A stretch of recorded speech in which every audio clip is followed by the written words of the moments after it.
Welcome back to another episode of You Think You've Got Games, tricks, tips, and pointers for the early game of Oxygen Not Included. So today we're going to be going over the flows of how things move in this game, whether it be liquids, whether it be gases. And so we have a quick little setup here in our test kitchen I've been working on real quick for this video. So let's go ahead and get started. The basics of how we normally do flows in this game is pretty simple. You'll have a device here like a gas pump, or you might have a liquid pump here. And if you look here, you'll see in the plumbing overlay on your top right of your screen, you'll have a quick overlay of how things flow. So the greens are generally outputs, whites are generally inputs, and yellows are generally filtered outputs whenever you have like a gas or a liquid filter. So let's go ahead and just kind of get the basic premise of this setup here. Boom. Okay, so we have the connection is set. When this wasn't connected, this was plugged in, but this didn't know where this liquid should go, so it just wasn't going anywhere. But now that it has an actual destination, it has one connection from an output to an input, it's actually moving. And so this will actually go and fill this whole liquid reservoir up. It's the same with gases. Oops, that's the wrong overlay. So you have your output here, and your output is going to go to your input. Oops, that's... that's the wrong thing. Okay, let's try gas pipes. Here we go. Boom. So now you have gases moving from the out to the in, from the out to the in. Very, very simple. Okay, well, that's simple enough, you may say. Okay, Alex, that's fine. But what if we want to start getting into more complicated things? Well, I'm glad you asked about that, because when you have things like bridges, again, same thing applies for both gases and liquids. Your bridge is actually going to act as a prioritization. So what we're going to do is here, we are going to throw a gas bridge here. Boom. And we're going to connect this up, and we're going to have this come up to our vent right here. So now we have gas that's flowing from this gas, from the output into the input. This gas bridge already has a set of input and output, so that tells it to direct the flow moving this way. And then it keeps going this way from output to this input. Very, very simple. Alright, so it looks like our liquid reservoir is just about completely full.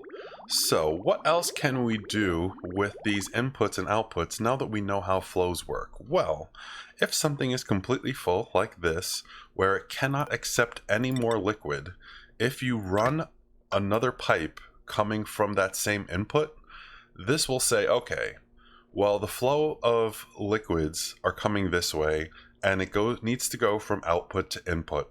What happens when this input cannot take any more water? Well, if you connect something else from this input over here, it'll say, okay, when this is completely full, let's just move all of the liquid that can't be moved onto here over here. This is basically like saying, let's say you have 2 cups. You have 1 cup that you're filling up with water. The first cup overflows and starts pouring down. Well, you have another cup underneath it, so then that starts filling it up. So you can still fill water into the first cup. The first cup isn't taking any more new water, but it's sending the new water to the other cup that's right underneath it. This is basically the same thing. You're basically saying, okay, once this is full, you need to start routing over here. And so let's try doing this instead. Let's get the same exact principle that we were working with our liquids with overflow. Let's go ahead and get this air tank filled up real quick so this line is completely full. Okay, so our gas reservoir is completely full, and so this will actually work the same way. If we go ahead and extend this out over here, and if we were connect it, it would say, okay, well, this receptacle is completely full. This input cannot take any more new inputs. So now we'll go ahead and route it this way. So basically, any input square like this will function the same way. whether it be a reservoir for liquid, whether it be a reservoir for gas. However, this is also a handy tip for bridges, because if you go ahead and say, all right, well, this line is completely full, what am I going to do with the rest of this output? Oh, well, I just want to kind of dump it into this vent right here. Boom. And this is actually helpful information because the gas bridge will actually work as a prioritization for the flow of things. So you see here, this is completely full, so it's saying, all right, well, now this is bypassing here. All right, well, what if a little space opened up over here because now we want to overflow here? Well, now this will not get any more gas because this is secondary. This is the primary route of where the flow should go. The gas bridge is dictating, hey, you need to go this way. Also, you need to go this way first. After this way is completely full, then you can start going here. And so this reservoir will fill up all the way, and once it does, this pipe should back up all the way, and once it does, it will start outputting towards this gas vent again. Again, it will prioritize the flow this way first, and then it'll go there. And since it's going this way, it'll fill this out. It says, okay, no more can go in here. Let's try going over here. And that's basically how the basics of how prioritization and flow works for both gases and liquids.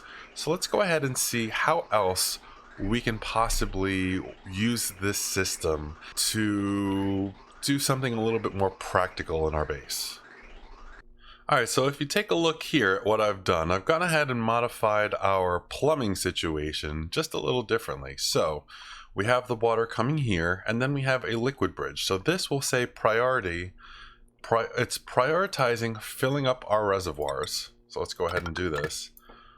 Once this is completely filled up, any extra that we have is actually going to come down here and start filling up our hydroponic farms here that I've kind of cheated a little bit and just put some bristle blossoms there, even though they really shouldn't have been they weren't really planted per se, but that's fine. No one has to know about that.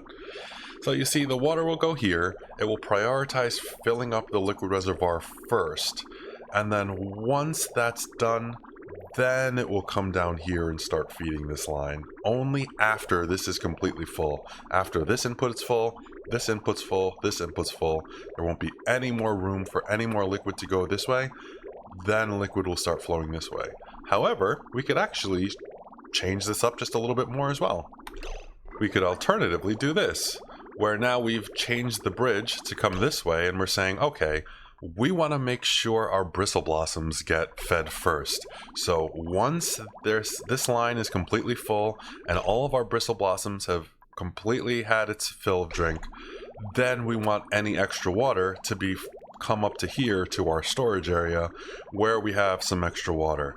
So we could actually get a little bit more fancier with this. Let's say that, all right, there's only a finite amount of water in this pool. Eventually it's going to completely dry up, and then we're not going to have any more water for our bristle blossoms. So what can we do for that? Well, we could set this up so that this will come out and output this way. That way, we'll have a little bit extra water coming into the system. And so if you're looking at this here, this water is coming from an output, this water is coming from an output. When this water comes here, it's going to say, well, I can't go that way. That's not an input, that's an output. This is an input. So we're all going to have to flow this way. And just to kind of keep the water flowing, I've gone ahead and put an output right here, right back into our water tank, so we can kind of see the way that things are flowing. So we have water coming this way. It's prioritized this way. Once there's no more room for water to come here, there's packets that are flowing over here into our liquid reservoirs, and then coming over here. But let's say that, oh, we had another line of water coming from over here as well, just to make things a little bit more complicated, because things in your base are never really going to be completely uncomplicated. So we have water coming from here that's coming from an output, and it's flowing up into the system, and hey, it's going to meet here. It can't go into this line because this line is saying flow goes this way. This line is saying, flow goes that way, don't go this way. But what if the flows weren't exactly clear? What if we had some weird situation where the flow didn't know where the hell it was supposed to be going? So let's say you have a situation where your pipes don't really know what the hell is going on. You have this here, it's coming to an output. It's coming over here, it's saying, okay, well this input is good, and I need to keep going that way, and if there's ever any overflow, then I'll go this way. But the water coming over here is saying, okay, in to an out. This is coming from an out, but there's no in, there's only out. So this water is basically just completely stagnant. It's not moving, it's not doing anything, it's literally just sitting here like, what the hell do I do? This is why sometimes throwing a random liquid bridge into the flow of an area isn't necessarily a bad idea, because it helps. It says, hey, just in case you don't know, you need to be going this way, not that way, this way, down. And so liquid bridges are super helpful when you're trying to do something like this. Let's go ahead and check out another example of how flow might be needed to be directed. And so let's say you have a row of mealwood here that you're farming, and you are trying to keep cool because we all know how finicky mealwood can be when it comes to temperature. So if we were to say set up a liquid cooling system, we just wanted some water to flow left and right, just flow all around here. This would be a pretty effective way in order to keep this area cool. And in fact, I've seen many people do this. I've done this myself. So let's go ahead and connect this. So what's the problem? Why isn't water going up here? Well, it's because the water doesn't know to go up there. It's saying, hey, there's an output here. Hey, there's an input here. There's nothing over here. It's just empty no man's land. So it's just, okay, I'm just going to ignore it. However, if we put a liquid bridge here, now you see the water starts flowing over here. And it's saying, okay, it's going to the input. There's an output here, but I still don't know where the flow is going from here. It's basically just an empty pipe. What am I doing when I get over here?